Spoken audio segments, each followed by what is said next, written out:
आदरणीय अधिष्ठाता, समस्त विभागाध्यक्ष, चीफ वार्डन, समस्त संकाय सदस्य, उपपुस्तकालय अध्यक्ष, प्रधानाध्यापक, प्रायोगिक बहुउद्देशीय विद्यालय, प्रभारी प्राथमिक विद्यालय, प्रशासनिक अधिकारी, लेखाधिकारी, चिकित्सा अधिकारी, समस्त शिक्षक, समस्त अनुभाग अधिकारी एवं समस्त कर्मचारीगण, उनके परिवार के सम्मानीय सदस्यों, अभिभावकों तथा विद्यार्थियों, आप सभी को गणतंत्र दिवस की हार्दिक बधाई एवं कोट कोट शुभकामनाएं।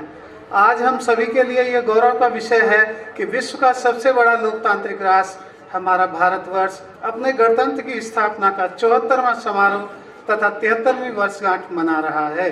यह सर्वविदित है कि आज के ही दिन हमने अपने संविधान को अधिनियमित व अंगीकृत किया, जिसकी प्रस्तावना का पहला वचन हम भारत के लोग इस बात का द्योतक है कि इस संविधान में प्रत्येक भारतवासी का योगदान है। मैं इस संविधान और इसके अनुरूप शासित होने वाली प्रत्येक संस्था को उन मूल्यों की साधना करते देखता हूँ जिन्हें एक ओर हमारे उज्जवल अतीत का गौरव कहा जाता है, तो दूसरी ओर उन आदर्शों का प्रतीक माना जाता है जिन्हें हमारे अमर स्वतंत्रता सेनानियों ने देखा था। इस संविधान ने एक ओर हमें मूलभूत अधिकार प्रदान किए हैं, तो दूसरी ओर हमसे कुछ कर्तव्यों की अपेक्षा भी की है। संविधान द्वारा सुझाए गए कर्तव्यों में हमें आज राष्ट्रीय स्तर पर चलाए जा रहे उन कार्यक्रमों को भी जोड़कर देखना चाहिए जिनसे देश का भविष्य निर्धारित होता है। साथियों, राष्ट्रीय पाठ्यचर्या की 4 रूपरेखाएं तैयार होनी है, जिनमें से आधारभूत चरण के लिए राष्ट्रीय पाठ्यचर्या की रूपरेखा तैयार हो चुकी है। यह रूपरेखा पंचकोश अवधारणा पर केंद्रित है, जो शरीर एवं मन के बीच समन्वय की प्राचीन भारतीय परंपरा से प्रेरित है। इस पाठ्यचर्या में विद्यार्थियों के समग्र विकास हेतु शारीरिक विकास, जीवन ऊर्जा का विकास, भावनात्मक और मानसिक विकास, बौद्धिक विकास और आध्यात्मिक विकास पर बल दिया गया है, जो कि एक महत्वपूर्ण कदम है। यह प्रसन्नता का विषय है कि उक्त कार्य में संस्थान का भी सहयोग रहा है। राष्ट्रीय शिक्षा नीति 2020 21वीं सदी की पहली शिक्षा नीति है, जो सबके लिए पहुंच, समता, गुणवत्ता, वहनीयता और जवाबदेही के आधारभूत स्तंभों पर आधारित है। इस शिक्षा नीति का उद्देश्य 21वीं सदी की आवश्यकताओं के अनुकूल विद्यालयी एवं उच्च शिक्षा को अधिक समग्र, लचीला बनाते हुए भारत को एक ज्ञान आधारित जीवन समाज बनाना और ज्ञान की ग्लोबल महाशक्ति के रूप में स्थापित करना तथा विद्यार्थियों को सही मायने में ग्लोबल सिटीजन के रूप में विकसित करना है। साथियों, हमें इस शिक्षा नीति के अनुरूप शिक्षण अधिगम एवं अनुसंधान की दिशा और दशा दोनों में परिवर्तन लाने की आवश्यकता है। एक ओर गुणवत्तापूर्ण शिक्षा आज की आवश्यकता बन गई है, तो दूसरी ओर शिक्षा में नवाचार भी परम आवश्यक है। हम एनसीईआरटी की एक संगठित इकाई हैं। हमें एनसीईआरटी के उन प्रयासों को सफल बनाने के लिए आगे बढ़ना होगा, जिसके द्वारा एनसीईआरटी शिक्षा के प्रत्येक क्षेत्र में तकनीकी और उससे जुड़े माध्यमों का बढ़ चढ़कर प्रयोग कर रही है। डिजिटल इंडिया मात्र एक नारा नहीं है, बल्कि शिक्षा के लिए एक दिशा भी है, और हम इस दिशा में बहुत आगे बढ़ चुके हैं। साथियों, जैसा कि आप सभी को विदित है, वर्ष 2017 में संस्थान को नैक द्वारा A+ ग्रेड प्रदान किया गया था। संस्थान की री एक्रीडेशन इसी वर्ष नैक द्वारा कराया जाना प्रस्तावित है। अतः हम सभी पुनः श्रेष्ठ ग्रेड प्राप्त करने में सतत एवं सक्रिय सहयोग दें। साथियों, हमारे संस्थान द्वारा कंटेंट के माध्यम से रोचक एवं ज्ञानवर्धक पाठ्य सामग्री का निर्माण किया जा रहा है। हमारा संस्थान पीएम विद्या चैनल के लिए ऑडियो एवं वीडियो सामग्री का निर्माण भी कर रहा है, जिसमें हमारे विद्यालय के शिक्षक भी अपनी भूमिका निभा रहे हैं। संस्थान द्वारा आज़ादी का अमृत महोत्सव के अंतर्गत विभिन्न कार्यक्रमों के साथ बाल वीर दिवस और पराक्रम दिवस को प्रथम बार हर्षोल्लास के साथ मनाया गया। मुझे यह बताते हुए हर्ष हो रहा है कि संस्थान ने इस वर्ष महर्षि दयानंद सरस्वती विश्वविद्यालय की 35वीं अंतर महाविद्यालय एथलेटिक मीट का सफलतापूर्वक आयोजन किया, जिसमें विभिन्न महाविद्यालयों के 750 से अधिक एथलीटों ने भाग लिया। आज का समय एक्सपीरियंशियल, इंगेजिंग, कोलैबोरेटिव और कोऑपरेटिव लर्निंग का है। अब हमें संस्थानों विद्यालयों की चार दीवारी में बंद होकर सीखने की आवश्यकता नहीं है, बल्कि अपने सीखने के दायरे को बढ़ाना होगा और सीखना होगा पुस्तकों से बाहर जाकर, जीवन के अनुभवों से संवाद करके, दूसरों के साथ विचार विमर्श करके और पर्यावरण तथा समाज के हितों में ध्यान में रखते हुए। हमको अपने सामने प्री प्राइमरी से लेकर पीएचडी तक के विद्यार्थियों को इस संस्थान में पाकर आश्वस्त नहीं होना चाहिए कि हमने शिक्षा के सभी स्तरों पर कार्य किया है तथा इसके सार्थक परिणाम प्राप्त होना प्रारंभ हो गए हैं। एक परिणाम जो संभवतः हम सभी का लक्ष्य होना चाहिए वह है संस्था और राष्ट्र के प्रति योगदान। मेरी दृष्टि में प्रत्येक व्यक्ति अपने ज्ञान, समझ, अनुभव और क्षमता के आधार पर अपना सक्रिय योगदान दे सकता है और उसे आवश्यक रूप से देना चाहिए। आज मुझे सेल्फ डिसिप्लिन के संदर्भ में भी आपके समक्ष कुछ कहने की अंतः प्रेरणा हो रही है, क्योंकि जिस संस्कार और शिक्षा के साथ बच्चे घर से संस्थान विद्यालय आते हैं और औपचारिक शिक्षा पूर्ण कर समाज की मुख्य धारा से जुड़ते हैं, उसका जिंदगी भर उन पर प्रभाव रहता है। यदि घर पर बच्चों को अच्छे संस्कार दिए जाए, बड़ों द्वारा सेल्फ डिसिप्लिन का पाठ स्वयं अनुकरण करके सिखाया जाए, तो आने वाली पीढ़ी निश्चित रूप से संयमित और मर्यादित आचरण करेगी। अतः मुझे लगता है कि हमें अपने स्तर पर सेल्फ इन्फेक्शन करना चाहिए तथा लगातार अपने आप से पूछना चाहिए कि उसने कोई ऐसा कार्य तो नहीं किया जिससे समाज की गरिमा को ठेस पहुंची हो। सभी विद्यार्थियों से यह अपेक्षा की जाती है कि वे अपने आप को दैनिक जीवन से जुड़ी तकनीकी एवं कौशलों से भली भांति परिचित रखें और इस सीमा तक क्षमता विकसित करें कि आने वाली पीढ़ियों को तकनीकी एवं कौशलों के ज्ञान से अपडेट कर सके। अपने शिक्षण अधिगम प्रक्रिया को सुचारू एवं सतत रूप से जारी रखें और अपने लक्ष्य की प्राप्ति में लगे रहे।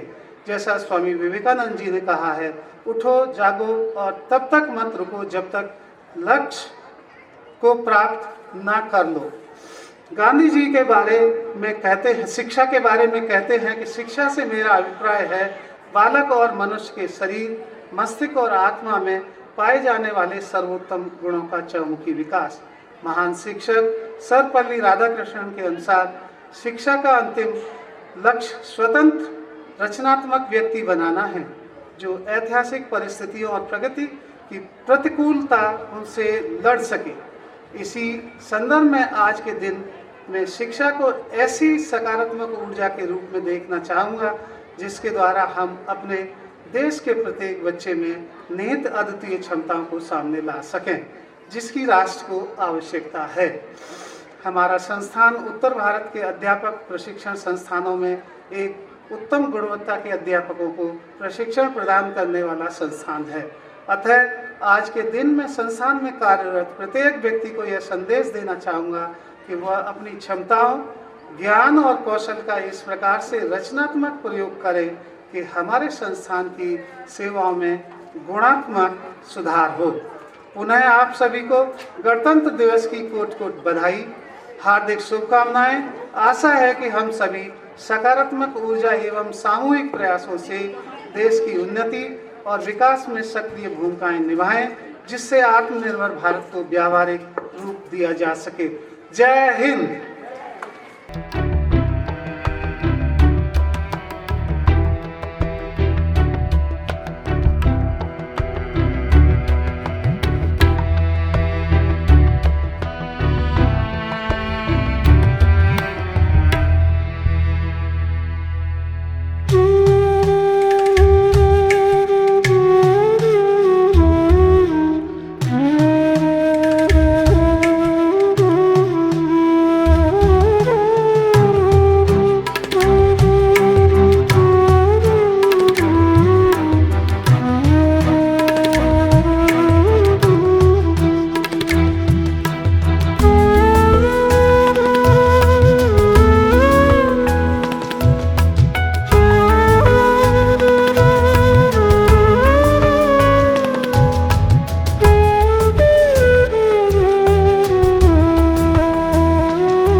a tribute to the brave hearts and martyrs who sacrificed their lives for the country. The National War Memorial stands at the heart of Delhi. An architectural marvel, it stands in direct line with the iconic India Gate. A lush canopy of trees flanks the memorial that has been housed inside a circular perimeter. This expansive monument is dedicated to the soldiers who sacrificed their lives during the Indo-Pak Wars in 1947, 1965 and 1971, India-China War in 1962, Operation Meghdoot, Indian Peacekeeping Force operations in Sri Lanka in 1987, which is popularly known as Operation Pavan, Kargil conflict of 1999 being remembered as Operation Vijay, Operation Parakram, UN peacekeeping mission and counter-insurgency and internal security operations. The architecture of the memorial is notable for its symmetry. Its walls have been designed to symbolize an ancient Indian war formation referred to in the Mahabharata called Chakravyuh. The memorial boasts 4 concentric walls or chakras: Amar Chakra, Veerta Chakra, Tyag Chakra and Rakshak Chakra that reflect the significance of the Indian armed forces. The outermost is the Rakshak Chakra or the circle of protection that comprises rows of trees in a symbolic reassurance to the citizens that they'll be protected from all threats, with each tree representing the soldiers manning the boundaries of the country. The Tyag Chakra or the circle of sacrifice has 1 granite tablet for each soldier with his name, regiment and identification number inscribed in gold. The Veerta Chakra or the circle of bravery, which is a covered gallery that exhibits bronze murals depicting valiant battles fought by the Indian Army, the Air Force and the Navy. These show scenes from the Battle of Longewala, Battle of Ganga Sagar, Battle of Titwal, Battle of Rezangala, Operation Meghdoot and Operation Trident. The center of the monument hosts a tall obelisk that marks the beginning of the Chakravyuh.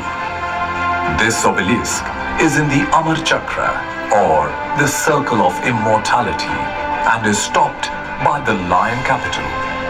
It is standing on a pedestal inscribed with Hindi poet Jagdamba Prasad Mishra's immortal words.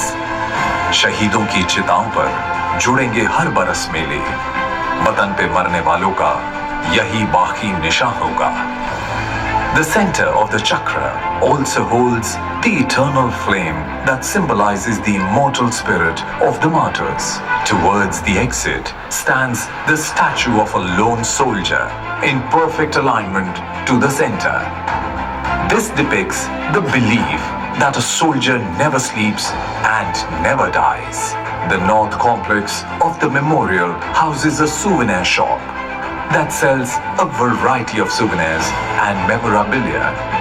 Towards the south end is a tribute screen that lists the names, cadres and posts of the martyrs. The Param Yodha Sthal is surrounded by lush greenery on all sides and houses the statues of 21 recipients of the Param Veer Chakra, the highest military decoration awarded for displaying a gallantry act of valor during wartime. Busts of 3 living awardees have also been included in these. Every evening, Indian soldiers march around the Amar Chakra as a tribute to the heroes who gave up their lives for the country. This ceremony is attended by family members of the martyrs who lay flowers and wreaths on